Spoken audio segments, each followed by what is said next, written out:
We begin this episode by acknowledging the Wurundjeri and Boonwurrung people of the Kulin Nation, the traditional custodians of the land on which we record and share these stories.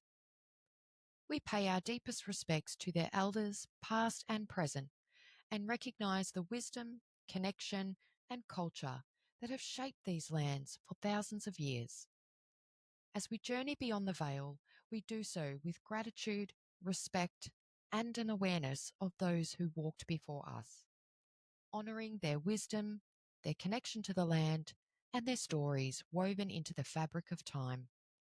May we listen, learn, and tread lightly, carrying forward their legacy with integrity and heart. Welcome to Beyond the Veil Australia, where history, mystery, and the unexplained collide. From eerie encounters to cryptid lore, from channeled messages to scientific investigations, we're lifting the veil and stepping into the unknown. I'm Heather, your guide through the shadows, and together we'll unravel paranormal phenomena, strange synchronicities, and the mysteries that refuse to be ignored. Whether you're a skeptic, a seeker, or somewhere in between, this space is for you. Fasten your seatbelt, expand your thinking, and get ready to cross the threshold with Beyond the Veil Australia podcast.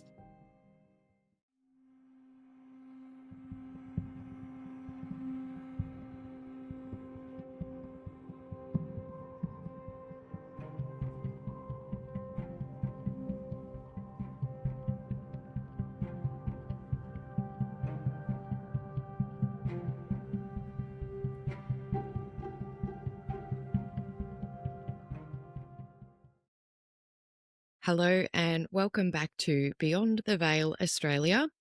I really appreciate everybody's patience with getting this episode out. You could probably hear it in my voice. I'm still a little bit husky.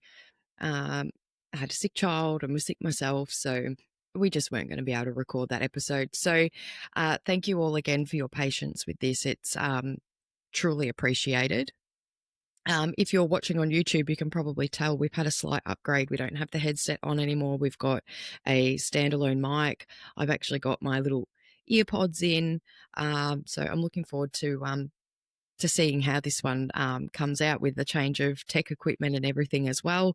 I was a little bit shattered that I didn't get the opportunity to test it out last week when I wasn't 100%. So looking forward to giving it a go today. So today is the third and final part of ley lines. So I'm really excited to get this episode underway because there's a lot that we're going to be unpacking. And it's basically the topic of today is the hidden grid, which was unlocking the lost knowledge in ley line mysteries. So without further ado, let's get started and let's jump in. Over centuries, whispers of an unseen grid have persisted, a network of energy mapped by ancient civilizations, connecting sacred sites and mysteries across the globe. But what if the grid isn't just a myth? What if science holds the missing key? Again, in today's episode, we journey deeper into the ley line mystery, not through legend, but through measurable science. Can Earth's geomagnetic fields explain the phenomena associated with ley lines? And did ancient builders instinctively align their structures to harness this energy? So let's find out. So segment 1, ley lines and Earth's geomagnetic fields. Earth's geomagnetic field is an invisible force, shielding our planet from solar radiation, stabilising our navigation systems, and perhaps affecting our very biology. But could it also explain the mysteries and effects reported along ley lines? Understanding Earth's geomagnetic field. Beneath our feet, deep within the Earth's core, molten iron churns in constant motion. This movement generates a vast, invisible force, the geomagnetic field, a protective shield that extends into space, safeguarding our planet from solar radiation. It's what makes compasses work, guiding explorers across uncharted territories. It's what birds, whales, and even insects rely on for migration. Sensing the planet's magnetic pathways with an instinct we barely understand. And, perhaps, it's what ancient civilizations unknowingly harnessed when mapping ley lines. The science behind Earth's magnetic field. Earth's geomagnetic field is generated by the movement of molten iron in the outer core, creating electric currents that produce a magnetic force stretching thousands of kilometres into space. This field is dynamic, constantly shifting, fluctuating, and interacting with cosmic forces. So some of the insights around this, the scientific insights, include geomagnetic fluctuations. Earth's magnetic field isn't static. It undergoes subtle shifts influenced by solar activity and deep geological processes. Magnetic anomalies. Certain regions exhibit stronger or disrupted magnetic intensity, forming what scientists call geomagnetic anomalies, areas where the field behaves unpredictably. The ley line alignment.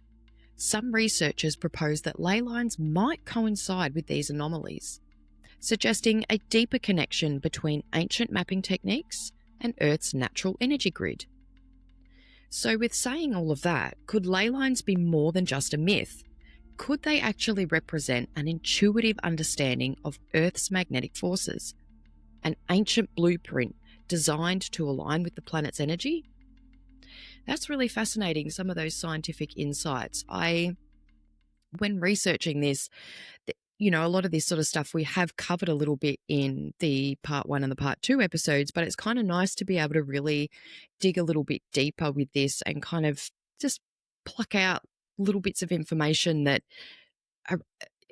I guess it sort of helped give us a bit more of that foundational understanding of ley lines. And again, I've said it in previous episodes, like it's a topic that seems to not be at the forefront of people's minds. So it's quite fun to be able to dig a little bit deeper. There has been, like with this, I have really struggled with being able to find an actual map of like how the ley lines are over the globe, over certain countries. I've just struggled to find something. It'll keep bringing things up like, what are ley lines? Or what is this? And it's like, I know what they are. I just want a map. So it's been kind of a little bit of a journey with that. But luckily, one of my really good and new friends, who is Star from Creepy Shit Podcast. So if you haven't listened to her, head on over to Spotify or Apple Podcasts. I think she's also on Instagram. I love Star. She's been fantastic. She actually found something and she's like, I know it's over the US, so it might not help, but this website it might provide you with more. So I did have a little look at it, and it looks like it might be something that I can kind of, when I've got proper time to actually sit and go through it, might be something that I can really kind of explore a bit deeper. So I know I did have a comment on YouTube after one of my recent episodes on ley lines, and there was a question about do we have like a specific map on where the ley lines are. So I'm still looking into it. I'm still struggling a bit, but I've had a little bit of support along the way with trying to find something. So once I get to have an opportunity to look more into this, and hopefully what my friend Star has sent me is good to be able to get a bit more of an idea, I'll definitely let you know. I'll reply to your comment and pop the link in there for you so you can have a look as well. But just know I haven't forgotten. I'm still just searching like a maniac at the moment. So but thank you so much for the question, and it's really appreciated as well. Geomagnetic anomalies occur when geological formations such as iron-rich minerals or deep fault lines enhance or disrupt the local magnetic field. These anomalies can be detected using modern scientific tools, revealing patterns that may have been recognised by ancient civilizations long before technology confirmed their existence. Some of the scientific insights in this would be around magnetic anomaly grids. Researchers use satellite and airborne magnetic surveys to map Earth's geomagnetic irregularities, uncovering hidden structures beneath the surface. Energy vortices. Some ley line intersections coincide with magnetic anomalies, leading to speculation that these locations may actually amplify electromagnetic energy. Ancient site alignment. Sacred sites such as Stonehenge, the Great Pyramid of Giza, and Machu Picchu are believed to be positioned along ley lines. Could this be more than a coincidence? If ley lines truly align with geomagnetic anomalies, could ancient builders have sensed these energy shifts? And if so, what knowledge have we lost? As we continue unravelling the ley line mystery, we must also ask, were sacred sites built with an intrinsic awareness of Earth's energy grid? And if ley lines truly interact with geomagnetic forces, what other secrets might they hold? Which is really fascinating, because I know we touched on that a little bit in both part 1 and part 2, but particularly in part 2, where there was, not just sacred sites, but also well-known haunted locations across the world and across Australia that are believed to sit on ley lines and are believed to intersect somewhere with another sacred site. So really fascinating to hear about how the Earth's energy grid or energy lines may actually connect things more than what we can comprehend. And it's interesting, I'd had this thought in the last week or so. It was prior to getting this episode ready to go, and I don't know how it popped into my head, and I was talking to my husband, who again is not super into the paranormal, so I think he's sort of like a sounding board sometimes, and I can ask a question and go, well, what do you think about this? And he'll be like, yeah, maybe, some things I can bounce ideas off him, and he'll be kind of like, oh yeah, actually that would make sense. And one thing that I was thinking about was, and it's a tough topic, because it is something that is also a very big issue around the world and has been for centuries, is, and when I say issue, it's meaning that currently in a lot of the media across the world, there's a lot of issues and tensions between different groups of people. So when I refer to it being an issue, it's more that it's just there's tensions around different groups of people at the moment, which I just think is completely ridiculous. I think we should be in a point of time now where we can understand that we're all human beings. But that's sort of where my thought process was going. Was this is something that I've just learned along my journey as well. It's not just through doing research for the podcast, but when I think about ancient cultures and civilizations and just cultures around the world that are different from westernized culture, is that a lot of cultures that are not necessarily that they're not origins of westernized culture. So we would say Native American and Canadian peoples, the First Nations of the Americas, the Mayans, ancient Egyptians, African populations and their cultures within different countries in the continent, First Nations people in Australia, the Maori of New Zealand, all of these cultures, what I've noticed is that they are very, very connected to their creator, source, the gods. It's not to say there aren't others. There's plenty around the world, but anybody that's not essentially westernized still has very deep roots and deep connections to that spiritual realm. And what I've noticed is with the Western culture, it's almost as though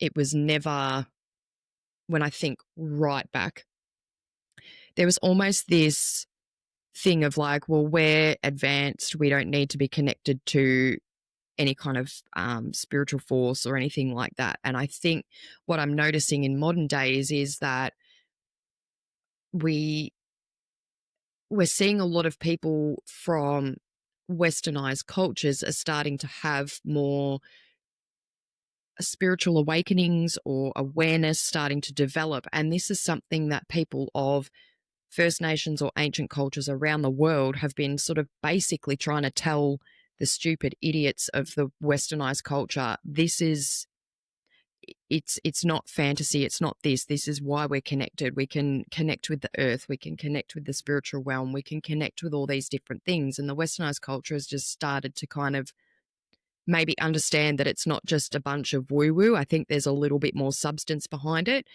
And I think, and just sort of put a bit of context into that, my husband had the week off last week because he wasn't 100%. And one of his friends that he's worked with on and off, he is of Māori heritage. And he dropped in to say, oh, I haven't heard from him, just wanted to make sure he's okay and blah, blah, blah. And, my husband always said, oh, he doesn't get mental health. Like they just don't get it, blah, blah, blah. And it made me start thinking, and I'm like, well, maybe it's not that they don't get mental health. It's just that maybe for them, mental health is part of this spiritual alignment and spiritual connection. So it's almost normalized where they're like, why are you thinking it's mental health? It's got nothing to do with that. It's to do with this or to do with that, whatever. And he cracked a joke. He always says to my husband, oh, you white fellas, you've always got something to be depressed about. And I laughed because I was like, yeah, you know what? We probably always seem to have something to be depressed about. But the reason I thought about that was because I was like, maybe it's because as a settler person or from settler heritage that I'm aware of, I've had this, again, I've touched on this in another episode. I've had this weird feeling that there's another heritage somewhere way, way, way back, but I haven't gone that far yet because I've got too much to do. But he's like, he'd sort of said that, and I thought to myself, no, you're probably right. It's probably that westernized culture, and this is, again, it's a topic I'm going to touch on in another lot of episodes, but westernized culture is quite happy to sit there and say, oh, you're hearing voices, it's schizophrenia. We've got an answer for something, which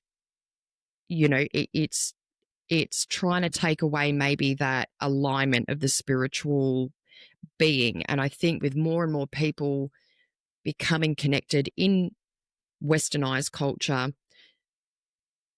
I know for myself, I've experienced a lot of mental health throughout my life, and particularly over the last 7 years. And that's when I really started being able to tap into this ability. And so some of the research that I'd come across for this particular topic kind of suggests that maybe because we're having these awakenings or awareness developing, and a lot of the people that are experiencing that have got a history of mental health, in air quotes there for those that aren't watching on YouTube. But, what if it's mental health is just a westernized thing about maybe being spiritually connected? So it was something that I'd thought about, and, it then sort of ties back into, were ancient civilizations, were they unknowingly aware or were they knowingly aware, like, of the connection with the Earth's energy grid? And I think, particularly with what I understand with First Nations people in Australia, is that they have song lines, and I know I touched on them on one of the first two episodes, was the song lines being able to connect different points across the country and through different countries of Australia. So I guess in some way, I think people from First Nations culture around the world or ancient civilizations, I think they've always been very aware and very connected, and it's something that westernized civilization is starting to maybe learn. And it sort of comes back to that, well, you guys have always got something to be depressed about. And it's like, well, maybe that's what it is. Maybe it's not that it's necessarily a mental health thing. Maybe it's that we're starting to awaken and maybe understand that, I don't know, maybe we're connecting to a different part of ourselves. And I really think, particularly in COVID times, I think that's really where people maybe turned to meditation and spirituality and mindfulness and a holistic approach to their mental health, because maybe mental health isn't necessarily what we define it as in modern day times. Maybe it's that gateway opening for you to connect more. So there's a food for thought. I've kind of rambled on that a little bit, but it was a thought that I'd had last week, and I was really trying to comprehend it a little bit. And so I was sort of bouncing off my husband, and he's just like, yeah, well, you could be right. I guess that would make sense. Or, not that he's overly invested in thinking processes like that, but, and that's not a bad thing. I think it's more just I'm the deep thinker, and he's kind of just like, I get where you're going with that, but that's not important to me right now. This is important to me right now, which is fair enough. So yeah, food for thought there. So now we're going to look at geomagnetic sensitivity and biological effects. Scientists have studied how geomagnetic field interacts with human biology. Some studies suggest that fluctuations in geomagnetic activity can influence mood, stress levels, and even cardiovascular function. Earth's geomagnetic field is invisible to the eye, yet it shapes our world in ways that we're only beginning to understand, which touches on what I was talking about before. It protects us from solar radiation, influences wildlife migration, and perhaps it actually affects our very biology. But could it also explain the mysterious effects reported along ley lines? Geomagnetic fluctuations and mood. So let's start with the connection between geomagnetic activity and human emotions. Studies suggest that rapid shifts in Earth's magnetic field correlate with increased cases of anxiety. That's me. For those on Spotify, I'm raising my hand, but for those on YouTube, you can see me putting my hand up. Disrupted sleep, there's a double hand from me, and even changes in melatonin production, double hands from me.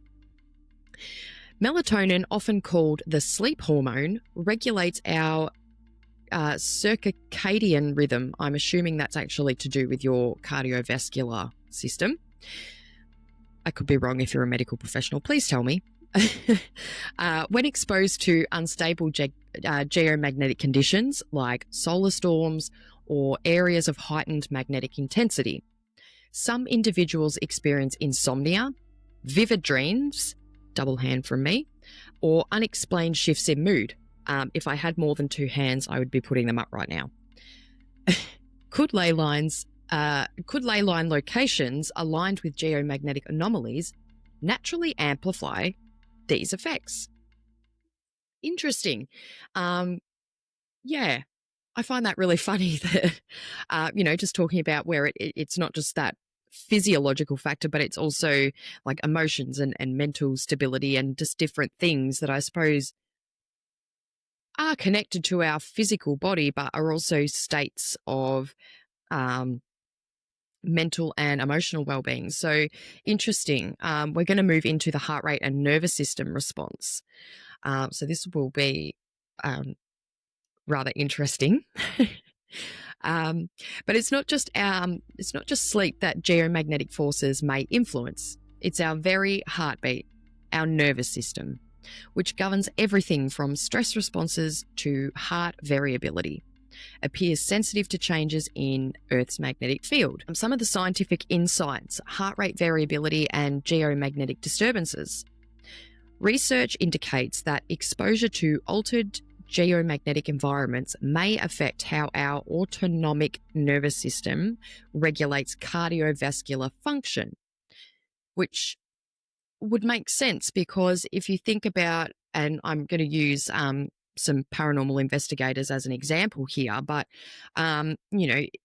or even people that have had paranormal experiences. So when you think about that, you could have a paranormal experience, and one of the common things that I'm learning is that, which is something that I've known this particular theory for a while, but I'm starting to think about it maybe on a deeper level now. But we look at when paranormal investigators or anybody that's got some kind of investigation tool, so let's just say like a electromagnetic field detector or EMF, that will detect electromagnetic currents or fields within that particular vicinity.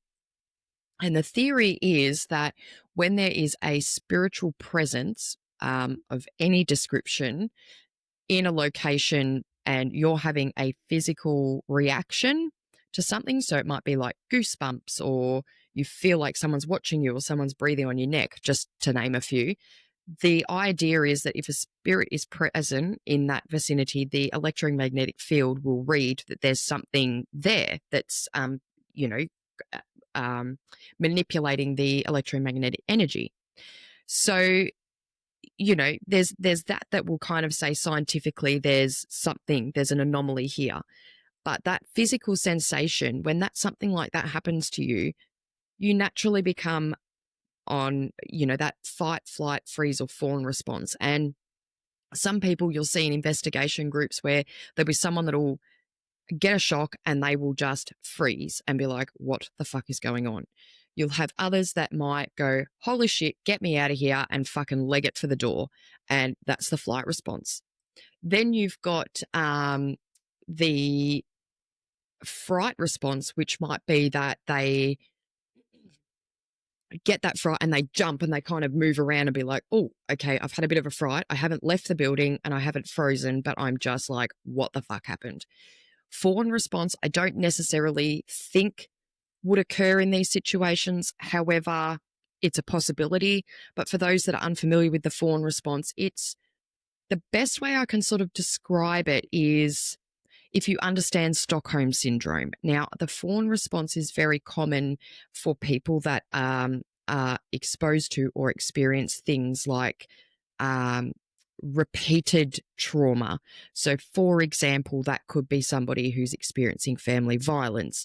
In order to survive, you do whatever you can to preserve yourself, but appease whatever it is that's threatening you. So that's kind of like that fawn response. I haven't seen a fawn response in an investigation before. I'm not going to say that it doesn't occur. It might. It may be with some people that may reside there, and an investigation team comes in and they speak to somebody and they kind of go, oh, are they enabling this spirit? Are they, what's going on? It could even be that might be a fawn response, for example. So, you think about that, like your nervous system in that moment, your heart rate is going to increase. You're going to feel that fight, flight, freeze, fawn response. So that would make sense for that heart rate variability and the disturbances. So kind of rambled a bit there, but to give a bit more context to what the hell that just meant, because it may as well have been written in a completely different language because there's lots of big words in there. I understand them, but not everyone will be like, what the fuck is a cardiovascular system? That's why we're here. We're here to have fun and to learn.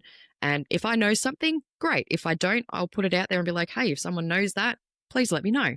But anyway, moving back into the scientific insights, there's also the neurological shifts. So neurological meaning our brain activity.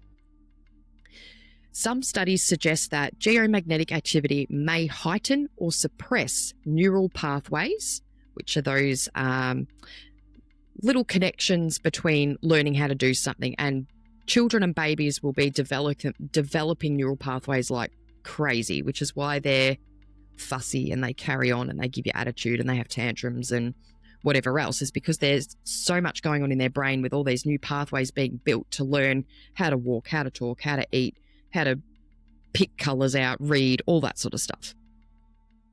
Some studies suggest that geomagnetic activity may heighten or suppress neural pathways responsible for emotional regulation, potentially triggering stress or deep states of relaxation. Geopathic zones. Ancient cultures may have instinctively identified areas of high geomagnetic activity, perhaps explaining why temples, pyramids, and sacred sites were constructed in precise alignments with ley lines, which is interesting. This is something that I've heard before, and again, it's a topic that I will be doing later on down the line, which is about like sacred sites and ancient civilizations and cities and things like that as well. So we will be touching on this somewhere down the line too. But could this mean that ley lines, far more than simple geographic markers, could they serve as energetic highways that influence human physiology? I think yes. I really truly think yes. I've had conversations with friends of mine about this, and we've literally used the term before, energetic highways or spiritual highways. Yeah, so I definitely think not only are we, yeah, I don't think we can say that anything that's paranormal doesn't either physically, emotionally, or mentally affect us, because it does. We have a physiological response to things. So I think it's very, very fair that if we've got that theory that spirits conduct some sort of EMF reading, that of course we would have a reaction to it. We see that in investigations all the time. So why would ley lines not be any different? So I find that really interesting. So now we're going to look at migratory species and geomagnetic navigation. Let's step beyond the human biology and into the natural world. For centuries, scientists have studied how animals, including birds, whales, and even insects, use Earth's magnetic field for navigation. Interesting that we're saying navigation here, because in the beginning of this segment, there was also, like what we talked about was that that's how compasses work, using the electromagnetic field. So, not only have we got something more, I don't know if you call a compass scientific, but for the purposes of what I'm saying, you would say that that is scientific, because it's something somebody has developed, and that there's an intersection with human biology, and now we're looking at animals, and it's just said, are they using Earth's magnetic field for navigation? So I think that that's fairly possible. I think everything that we've covered off so far in this episode is very much indicating that ley lines are very much present around the world, and whether there's some that are stronger than others, whether they're like just one straight line, or whether they are like a tree branch and have millions of other little lines that run off them that may not necessarily be as strong as that main one, but much like a leaf, when you look at a leaf and there's all the little veins that run through it, or a tree where you look at the tree and all the little branches branch off. So that's sort of what I'm thinking with ley lines thus far. Yeah, I don't think we can argue with that. Some of the scientific insights. So bird migrations. Many species such as pigeons, geese, and, just pigeons and geese, have magnetite crystals in their brain tissue, believed to help them detect and follow geomagnetic pathways. Whale beachings and magnetic disruptions. Some researchers propose that fluctuations in Earth's magnetic field, particularly along ley lines, may influence whales, as the animals rely on geomagnetic navigation. So to put that in English, basically, it's where there's fluctuations in that, and I think we need to think about it like it is. Well, we know that the Earth is basically a living thing, right? So it would only make sense that, we see how the moon influences the tides. So does that also mean that as it's influencing the tides, does that then change the geomagnetic pull in the water for animals such as whales and all marine species if they've got to migrate across the world? Like, I guess that would make sense. It makes sense to me. Because they do say that the moon influences the tides and things like that. Yes, it influences mood. But is that also because of the way the tides move with the way that the moon rotates around the Earth? Is there an energy that sort of just pulls the water out somewhat and then releases? Like, yeah, I don't know. Interesting. Just a thought that just popped into my head. Insects and electromagnetic perception. Even tiny creatures like bees show sensitivity to electromagnetic forces, guiding their movements and foraging patterns. So, if nature itself is attuned to Earth's electromagnetic blueprint, could ley lines represent more than just ancient pathways? Perhaps they are remnants of deeper planetary intelligence, one that early civilizations had sought to harness. Again, could ley lines act as pathways where geomagnetic anomalies create subtle physiological changes? And if that's the case, are certain locations like ancient and sacred sites that are built upon places where this energy naturally concentrates? I would think that what we've just kind of even briefly touched on would probably support that question. But again, I'm not an expert in this field. I'm just developing some knowledge and thinking about it and researching it. And what I've found is that what we've touched on today and some of the thoughts that I've had, without trying to be biased, it's pointing in that direction. So now we're going to look at Schumann resonances and human brainwaves. So this one might sort of touch on a little bit what we talked about before, but there's another frequency-based phenomenon that could connect ley lines to human consciousness, and this is known as the Schumann resonances. First identified in the 1950s, Schumann resonances are electromagnetic waves that resonate between the Earth's surface and the ionosphere.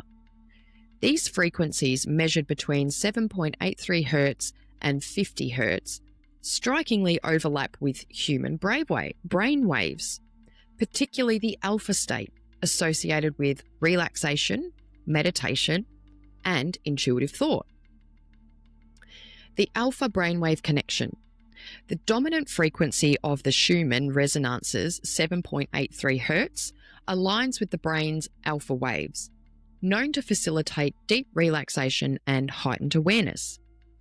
Alpha waves are associated with meditative states, creative thinking, and intuitive perception.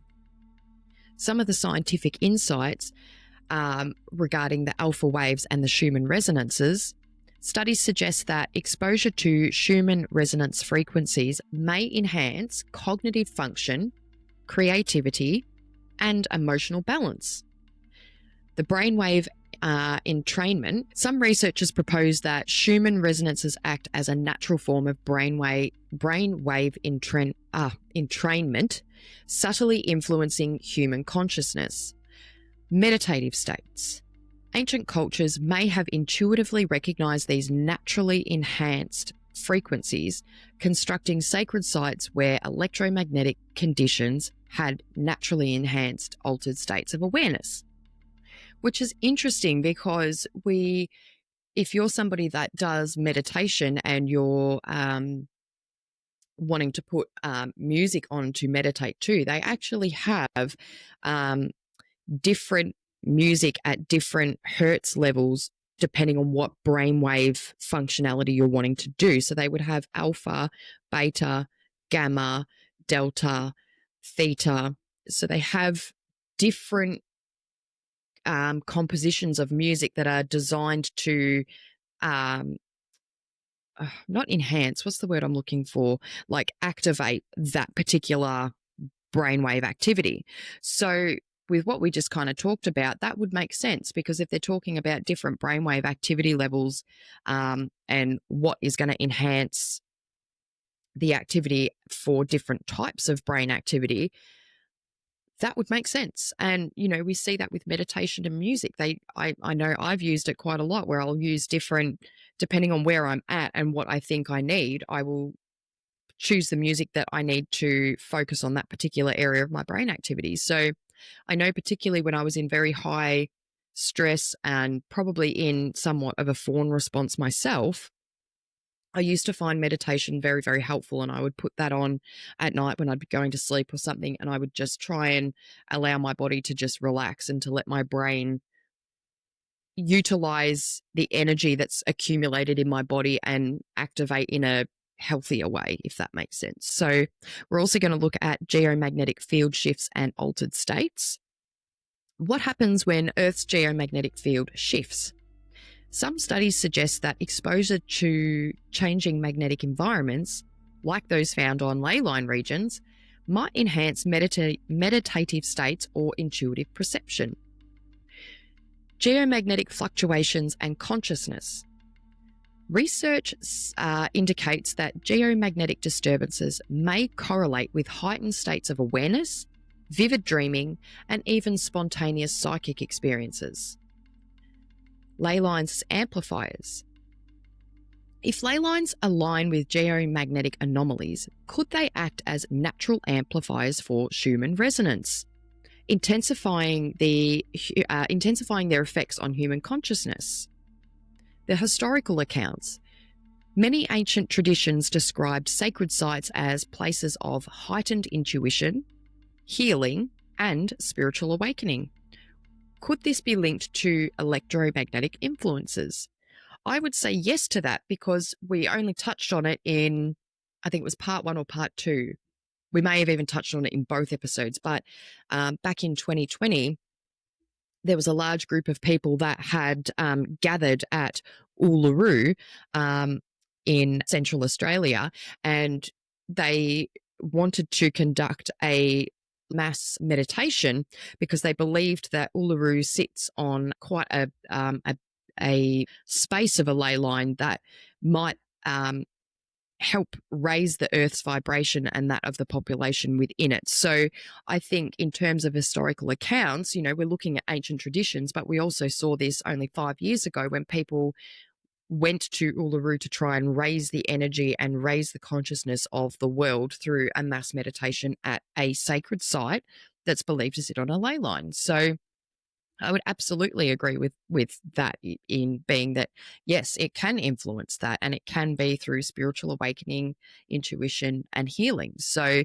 that's what First Nations people have said for thousands of years, is that it's not just about being able to connect to the creator. It's about healing yourself and growing and experiencing the human experience. So again, could ley lines serve as conduits for altered states and consciousness, subtly shaping the human perception and experience? Again, I think yes, but I'm going to leave that up to you as well. What do you think about that?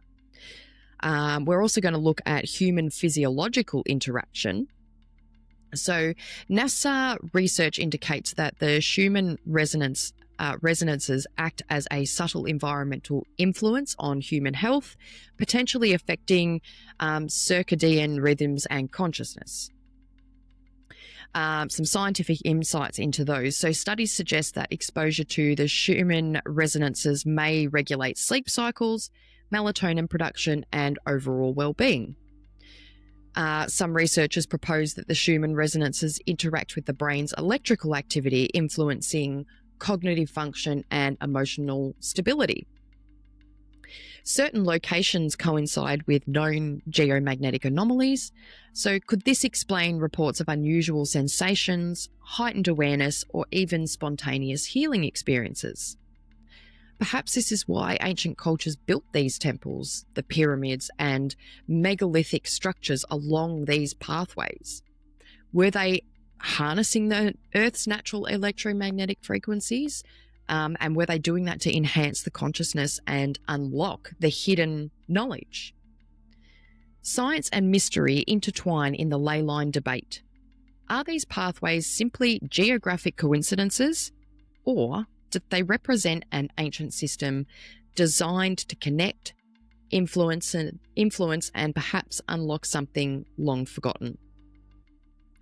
As we continue unraveling ley line mystery, we must ask, were sacred sites built with an intrinsic awareness of Earth's energy grid?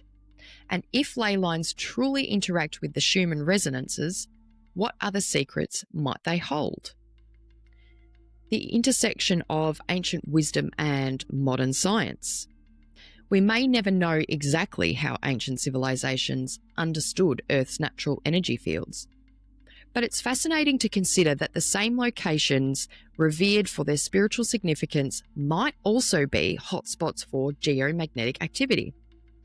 As we continue unraveling the ley line mystery, if ley lines do interact with these forces, what other secrets might they hold? So now we are going to move into segment 2, which is geopathic stress and ancient structures. There's another layer to this mystery: geopathic stress. It refers to areas where electromagnetic activity disrupts biological systems, potentially influencing sleep disturbances, heightened anxiety, or even spontaneous healing experiences. So, what do ley lines have to do with this? Many ley line intersections coincide with known geopathic stress zones. This raises possibility that ancient civilizations may have intuitively recognized these locations. But how? Some believe they use dowsing rods, energy mapping techniques, or even intuitive sensing. And today, modern tools such as magnetometers allow scientists to measure these anomalies. But are we only scratching the surface of what these ancient builders knew? Ancient detection methods locating energy hotspots.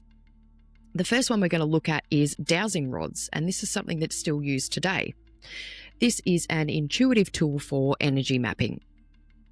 Dowsing, also known as divining or water witching, which I've only ever known it as water divining, is one of the oldest techniques used to locate underground water, minerals, and energy fields. While some dismiss it as pseudoscience, others swear by its effectiveness. But how does it work? And how could ancient civilizations have used it to map ley lines and geopathic stress zones? So first, there's the L-shaped rods, the subtle energy reactors. One of the most common dowsing tools is the L-shaped rod, often made of copper or brass. These rods react to subtle energy shifts, moving in response to unseen forces. Some believe they amplify the body's natural ability to sense electromagnetic disturbances. Dowsers hold these rods loosely, allowing them to rotate or cross when approaching an energy hotspot. So this would be where you see someone holding them as this, and the rods would go straight out. And if it crosses, it's obviously found something. If it opens up, it might be that you're in the wrong spot. Or people who use them as communication tools, usually if it crosses, it means yes. If it opens wider, it means no. So that's the L-shaped rod. Could this be a primitive form of electromagnetic detection? And if so, were ancient builders using similar techniques to locate sacred sites?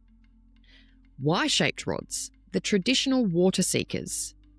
Before metal rods, early dowsers used Y-shaped branches, often from willow or hazel trees, to detect underwater sources. The dowsers would grip the prongs of the branch, allowing the stem to dip downward when the water was near. So it would be, you would be holding the Y part with your hands, and when you were near water, it would dip down or dip up, just as a bit more of an idea of what they're talking about. This method was widely used by farmers and landowners for centuries. But what if ancient civilizations used similar techniques to map energy flows beneath their temples and monuments? Could ley lines have been identified through intuitive sensing rather than a mathematical precision? Pendulums. Again, it's another one that's used widely today. The energy interpreters. Pendulums offer another approach to dowsing. These weighted objects, often made of crystal or metal, or in some cases both, are suspended from a chain or a string. Practitioners believe pendulums respond to energy fluctuations, swinging or rotating to indicate disturbances. Some use pendulums to ask yes or no questions, interpreting their movements as indicators of energetic shifts. But could ancient shamans and geomancers have used pendulums to map ley lines, sensing energy currents invisible to the naked eye? So, were ancient builders using dowsing techniques to locate energy hotspots? Or is this simply a lost art that modern science has yet to fully understand? Either way, the alignment of sacred sites with ley lines suggests that ancient civilizations had a sophisticated awareness of Earth's energy fields. So that's really interesting. I see a lot of these dowsing techniques are still used today, and I think we are starting to understand them a little bit more. And it's not,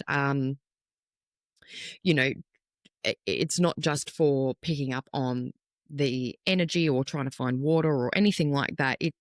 They can still very much be used for those sorts of things, but we're using them more in terms of being able to connect with spirit, because I think, again, it comes back to that electromagnetic theory.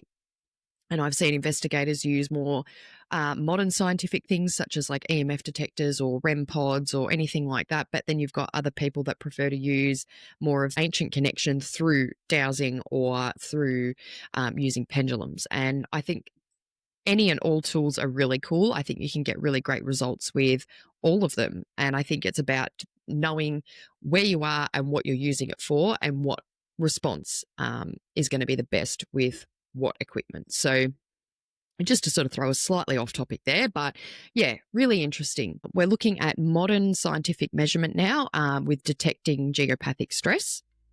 So magnetometers and energy mapping.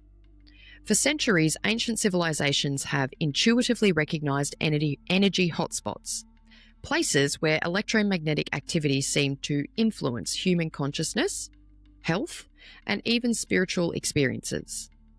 But today, modern science is catching up, using advanced tools to measure what was once considered mystical. Magnetometers are among the most powerful instruments for detecting geopathic stress zones.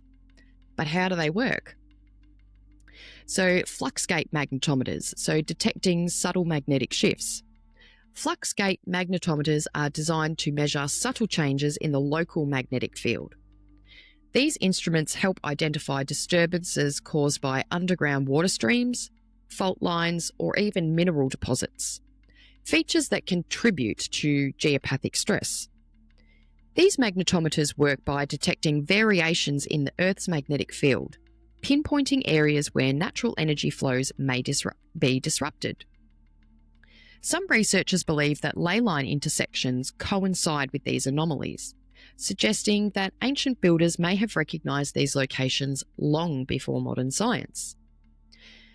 Now, I'm presuming that this is actually pronounced like Caesar, so if I've said it wrong, I'm very sorry, but it's cesium magnetometers, unlocking hidden energy hotspots. Cesium magnetometers take detection to the next level. More sensitive than fluxgate models, these instruments can identify weaker anomalies, potentially revealing energy hotspots that ancient civilizations may have actually recognised. Unlike fluxgate magnetometers, the cesium models measure the total magnetic field rather than just the localised variations. This allows researchers to detect deeper, more subtle energy shifts, ones that might have influenced the placement of ancient temples, pyramids, and sacred sites.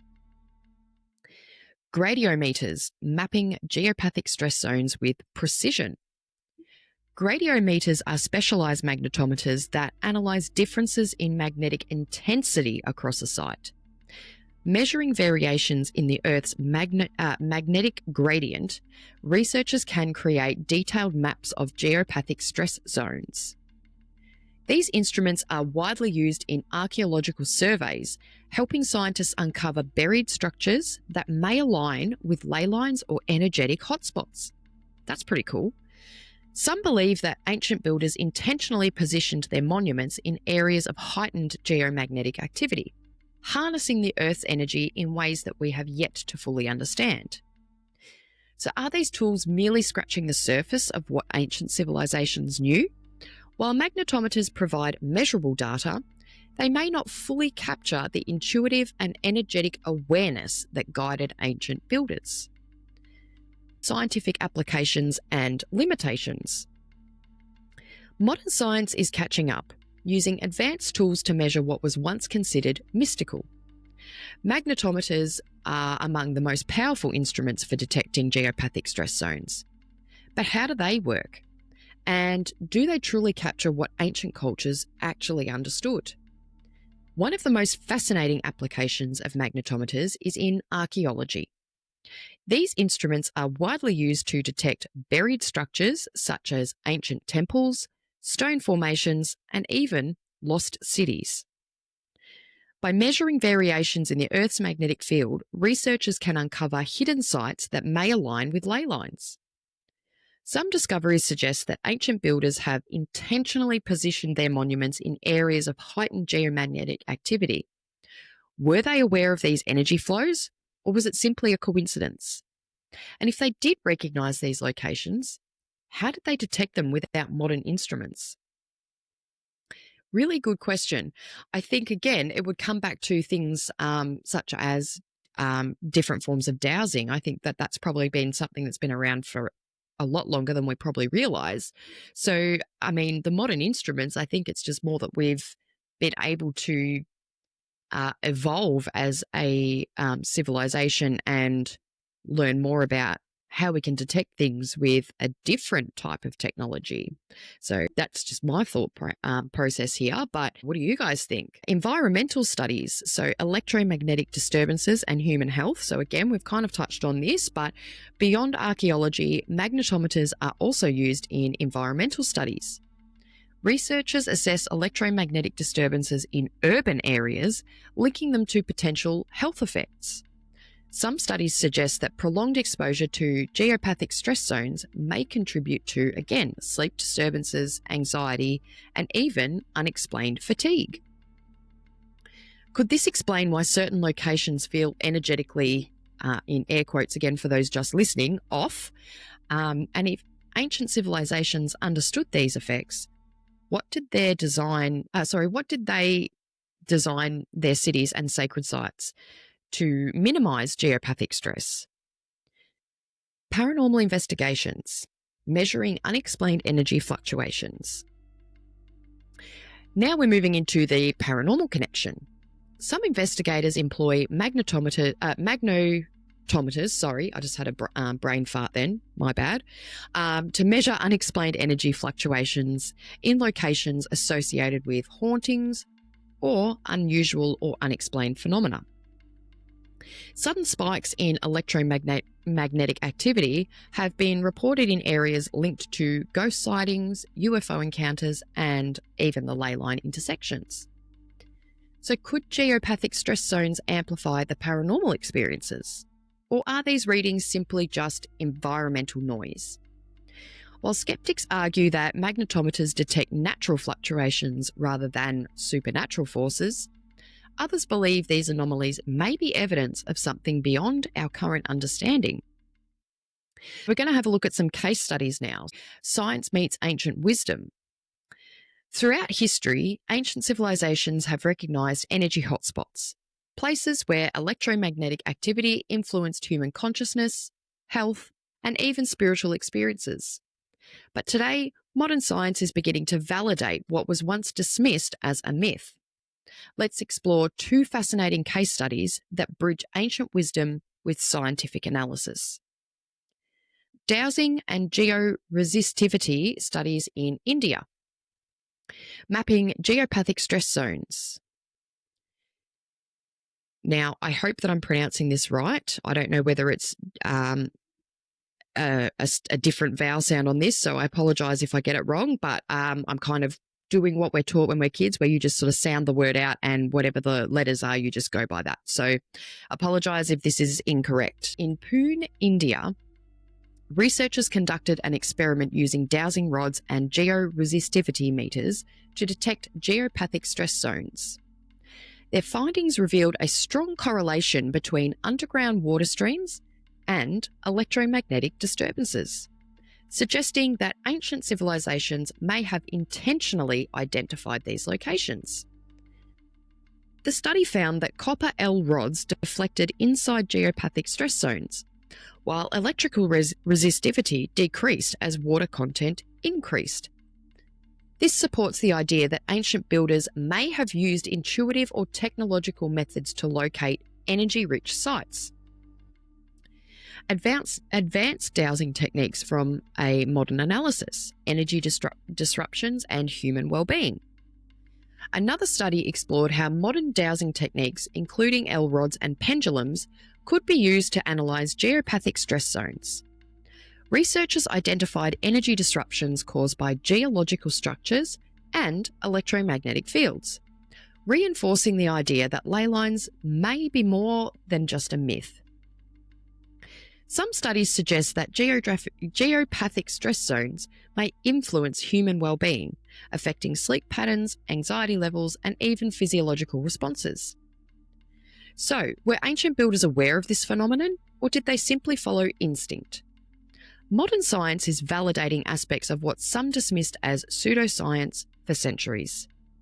So maybe, just maybe, we're only scratching the surface of what these ancient cultures understood about energy grids and the human consciousness. So moving into segment 3, speculative theories, ancient knowledge, and lost technology. Whispers of lost knowledge have echoed through history, stories of civilizations that may have understood Earth's energy grid in ways we are only beginning to rediscover. Some theorists propose that ancient builders possessed advanced knowledge of this grid, using it to enhance spiritual practices, healing rituals, and even technological advancements. Could this explain why certain locations are associated with heightened paranormal activity? And if ancient builders understood this grid, did they leave behind clues hidden in sacred geometry, temple alignments, and encoded symbols? Many ancient structures incorporate sacred geometry, patterns believed to resonate with natural energy flows. Oh God, I'm going to butcher this. I'm very sorry. The Fibonacci sequence, the golden ratio, and complex geomagnetic alignments appear in temples, pyramids, and megalithic sites across the world. One of the most famous examples of sacred geometry is the Great Pyramid of Giza. Its proportions align closely with the golden ratio, and some researchers suggest that its placement on the Earth's energy grid was intentional. The pyramid's base-to-height ratio approximates phi 1.618, and its internal chambers reflect geometric precision beyond what was thought possible for ancient builders. Could this structure have been designed to amplify energy fields? Just want to also throw out there that some of these sites that we're looking at, we are going to go more in depth in a topic about ancient sites and things like that as well. So if these are fascinating, we will be looking at them a little bit more in depth in a later topic. Stonehenge, the prehistoric stone circle in England, is another example of sacred geometry in action. The arrangement of its massive stones follows geometric principles, with some researchers suggesting it was built as an energy conduit. The spacing between the stones aligns with astronomical cycles, and some believe it is used for ritualistic energy work. Could Stonehenge have been positioned at a ley line intersection to harness Earth's energy and geomagnetic currents? Machu Picchu, the hidden grid in Andes. In the Andes Mountains, Machu Picchu exhibits remarkable geometric precision. The layout of its temples and terraces follows the Fibonacci sequence, creating harmonious balance between architecture and nature. Some researchers propose that Machu Picchu was built on an energy vortex where ley lines actually converge. Could the Incas have understood how to position their sacred sites to enhance the spiritual and energetic experiences? The Parthenon in Greece is another example of sacred geometry at work. Its proportions follow the golden ratio, creating a sense of balance and harmony that has captivated architects for centuries. Was this purely aesthetic, or did the ancient Greeks believe that the fee held deeper energy significance? Some theorists suggest that structures built with sacred geometry resonate with natural energy flows, enhancing their spiritual impact. So, were these ancient builders simply following mathematical principles, or were they tapping into something deeper, an energy grid encoded in the landscape?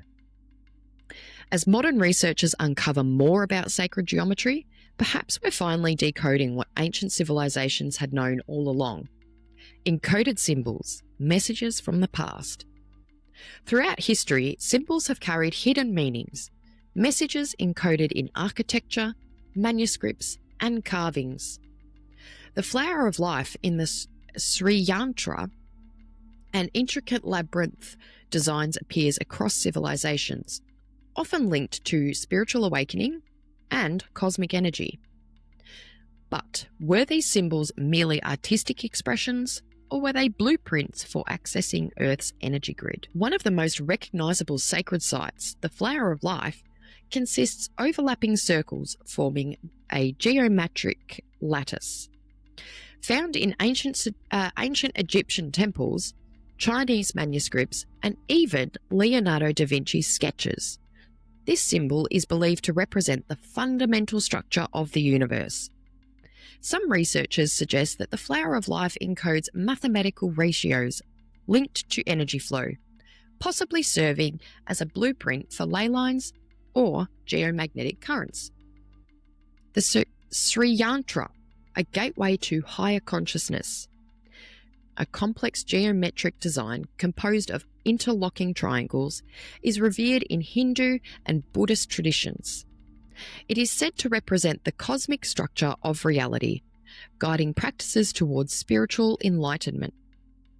Interestingly, studies on cymatrics, the science of visualizing sound and frequencies, have shown that the Sri Yantra forms naturally when certain vibrations are applied to a surface.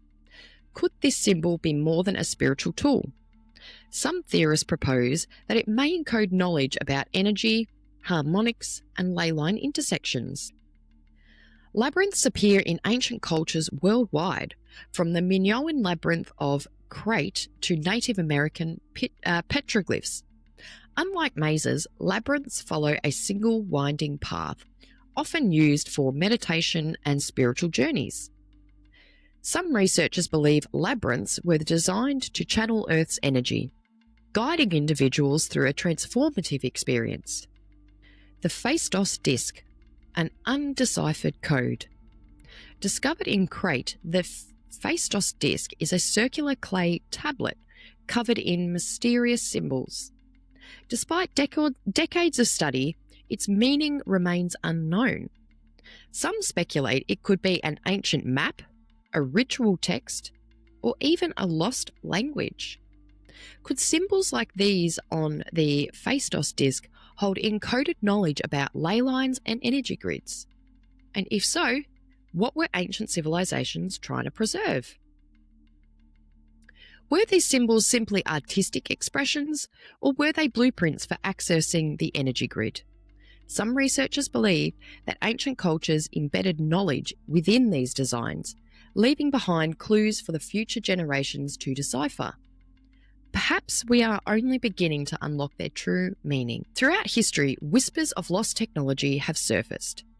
Stories of civilizations that may have understood Earth's energy grid in ways that we can only imagine and are starting to rediscover.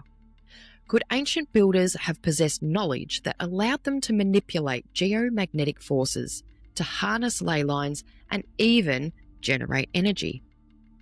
Some researchers propose that ancient structures were more than just monuments. They were functional energy hubs designed to interact with the planet's electromagnetic field. One of the most debated theories suggests that the Great Pyramid of Giza was not merely a tomb, but an energy generator. Some researchers propose that its internal chambers, water channels beneath its foundation, and precise alignment with Earth's magnetic field indicate a lost form of technology. The pyramid's limestone casing contained high quartz content, meaning that it can generate electrical charge under pressure. Some theorists believe this structure may have functioned as a wireless energy transmitter, so very similar to Nikola Tesla's experiments with electromagnetic energy. Discovered in Iraq, the Baghdad battery is a clay jar containing a copper cylinder and an iron rod. Some researchers believe it may have been used to generate electricity, possibly for electroplating or even energy-based rituals. If ancient civilizations had access to electrical energy, could they have used it to power devices, illuminate sacred sites, or even enhance their connection to the grid? The Nazca lines in Peru, massive geoglyphs etched into the desert, have puzzled researchers for decades. Some theorists propose that these intricate designs may have served as energy markers, aligning with ley lines or with the geomagnetic currents. Could the Nazca lines have been part of a larger energy network, guiding travellers or even transmitting signals across vast distances?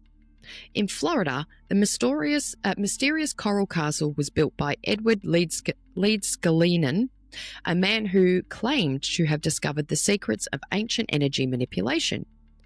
He single-handedly moved massive coral stones, some weighing several tons, without modern machinery. Leedskalnin hinted that he had unlocked the lost knowledge of magnetism and energy flow. So could this be a glimpse of how ancient civilizations moved and positioned megalithic structures?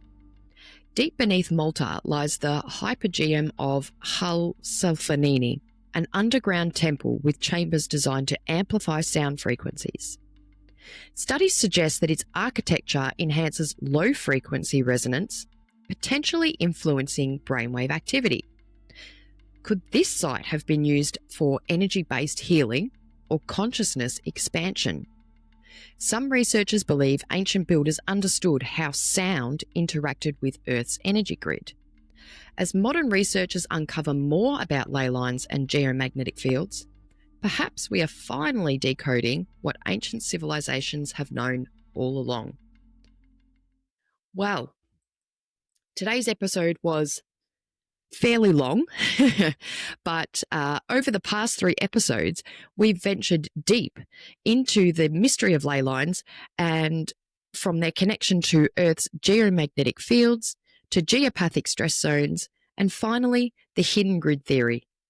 We've examined ancient detection methods, explored sacred geometry, and even questioned whether lost technologies once harnessed Earth's energy in ways we can barely comprehend. We've uncovered links between sacred sites, geomagnetic anomalies, and encoded symbols. Patterns that suggest our ancestors may have possessed knowledge far beyond what we once believed possible. Whether it's the alignment of the pyramids, the Nazca lines acting as energy markers, or the Great Pyramid itself functioning as a lost power source, there's one undeniable truth. These mysteries continue to challenge mainstream perspectives. So, where do we go from here? The deeper we dig, the more questions arise. Are ley lines purely geological phenomena, or do they influence consciousness? Did ancient builders intentionally map these energy pathways, embedding their knowledge with sacred geometry and encoded symbols? And most importantly, are we standing on the threshold of rediscovering something so profound? Well, we have covered a lot today, and I didn't really comprehend the depths that I was going to go today until we're obviously recording it. So this one is a slightly longer episode, but again, thank you for joining me on this journey through ley line mysteries. As we close this chapter, I leave you with this thought. Sometimes the answers we seek are hidden in plain sight, woven into the very fabric of Earth beneath us. All we have to do is look closer. Again, thank you all so much for watching, listening, and for engaging with me through social media or through the podcast channels. I really, really appreciate it. Again, I'm so sorry for the delay with this episode. I did have to take quite a few breaks while recording this because I could feel my voice starting to lose. So I do apologize for that. But hopefully we can move forward and not be sick. That would be great. The next topic that I'm looking at is actually haunted locations, and I'm also looking at another topic of witchcraft. So let me know which one you'd be really interested in touching on first, because they're obviously both topics that I'm going to cover. If you are on my social media, on Instagram at Beyond the Veil Australia, I will put up a poll there for you to kind of tap in and see what you all would like to hear next, whether it be haunted locations or witchcraft. I'm really excited to delve into both those topics because I think haunted locations, there's so much fun and mystery around them, but also witchcraft, that is something that I think is shrouded by stigma and stereotypes. So it'll be really fun to delve into that a little bit more and actually learn more about it. And along with that, its history and how it influences modern belief systems as well. So again, thanks so much for listening and for watching. I really appreciate every single one of you. And thank you so much for joining me on this journey. And I will see you next time. And remember, sometimes the veil is thinner than we think.